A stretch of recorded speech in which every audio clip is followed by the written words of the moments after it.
Hello guys, আজকে মটনের ঝোল আর ভাত করব। তো এই দেখো আমি ভাত বসিয়ে দিয়েছি এখানে।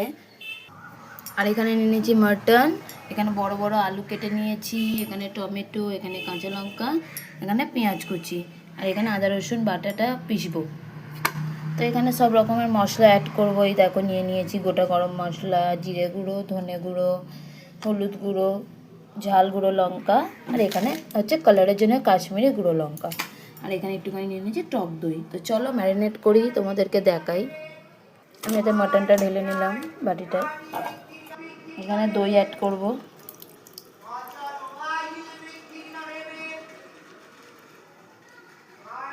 দইটা দিয়ে মাখিয়ে নেব।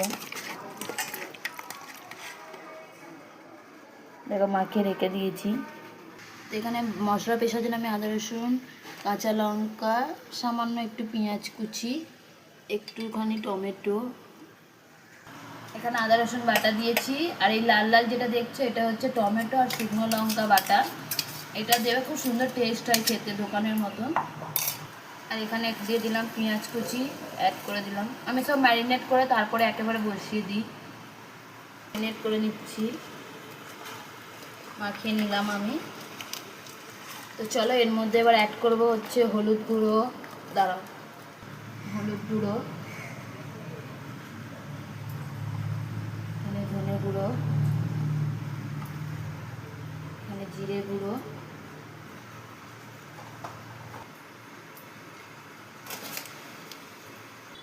এই দেখো দিয়ে দিলাম কাশ্মীরি গুঁড়ো লঙ্কা। খেয়ে নিই।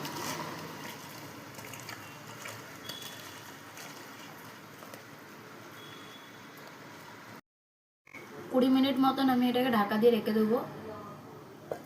চাপা দিয়ে দিলাম। এই দেখো আমি কুকারে তেল দিলাম। এবার দিয়ে দেবো এই যে গোটা গরম মশলা অ্যাড করলাম। দিয়ে দেবো 2টো তেজপাতা,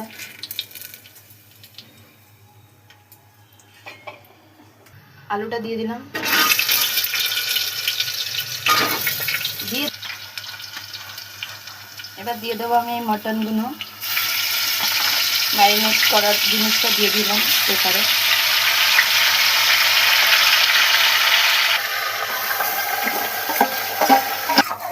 দেখো একটু নাড়াচাড়া করে নেবো।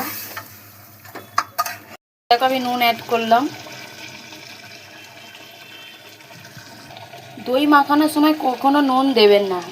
দই মাখানোর পরে একটু কষিয়ে নেবেন, ভালো করে কষিয়ে লাস্টে নুনটা দেবেন। কারণ নুন যদি দইয়ের মধ্যে